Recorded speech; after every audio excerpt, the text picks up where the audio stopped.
తెలంగాణలో 17 ఎంపీ స్థానాలకు పోలింగ్ ముగిసిన తర్వాత బీజేపీ సీనియర్ నేత లక్ష్మణ్ మాట్లాడుతూ సంచలన వ్యాఖ్యలు చేశారు. ఓటింగ్ సరళి చూస్తుంటే మిగతా పార్టీల కంటే బీజేపీ అన్ని స్థానాల్లో ముందంజలో ఉన్నట్లు, మెజార్టీ స్థానాలు సాధిస్తామని ధీమా వ్యక్తపరిచారు. కేసీఆర్ కూతురు ఎమ్మెల్సీ కవిత నిర్వాకం వల్ల బీఆర్ఎస్ అధోగతి పాలైందని ఎద్దేవా చేశారు. బీఆర్ఎస్ కు ఒక్క సీటు కాదు, డిపాజిట్లు వచ్చే పరిస్థితి లేదని కొనియాడారు. కేసీఆర్ తన పార్టీని కూటమిలో లేదా కాంగ్రెస్ లో విలీనం చేస్తారని ఆరోపించారు. సీఎం రేవంత్ రెడ్డి అత్యుత్సాహం ప్రదర్శించి ఉచితాల పేరుతో ప్రజలకు భ్రమలు కల్పించి మోసం చేశారని విమర్శించారు. కాంగ్రెస్ పై ప్రజల్లో వ్యతిరేకతే కాదు, తిరగబడే రోజులు దగ్గరలోనే ఉన్నాయని, ఆగస్టు లోపు రుణమాఫీ చేయకుంటే సీఎం రేవంత్ ఆగస్టు సంక్షోభాన్ని ఎదుర్కొంటారని లక్ష్మణ్ అన్నారు. దీనికి కౌంటర్ అటాక్ గా మాజీ ఎమ్మెల్యే జగ్గారెడ్డి ఆసక్తికర వ్యాఖ్యలు చేశారు. మంగళవారం గాంధీ భవన్ లో మీడియా సమావేశం నిర్వహించిన ఆయన ఈ సందర్భంగా బీజేపీ నేత లక్ష్మణ్ పై మండిపడ్డారు. కాంగ్రెస్ ప్రభుత్వం ఎన్నికల కమిషన్ సమిష్టి కృషితో తెలంగాణలో పోలింగ్ ప్రశాంతంగా జరిగిందన్నారు. ఏ రాజకీయ పార్టీకి ఇబ్బంది లేకుండా తమ ప్రభుత్వం వ్యవహరించిందని పేర్కొన్నారు.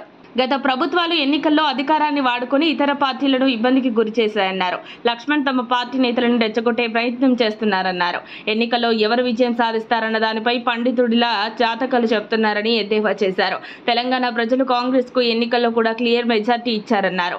ఇచ్చిన హామీలను కూడా పార్టీ నెరవేరుస్తోందని చెప్పారు. తమ పాలనలో ప్రజలు చాలా సంతోషంగా ఉన్నారన్నారు. మీరిచ్చిన హామీలు ఏమయ్యాయో చెప్పండి ముందని బీజేపీని విమర్శించారు.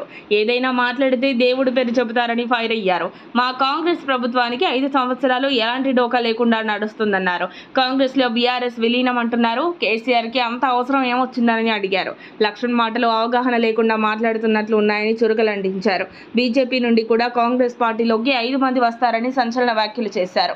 అలాగే బీఆర్ఎస్ నుండి 20 మంది ఎమ్మెల్యేలు తమ పార్టీలో చేరతారని చెప్పారు.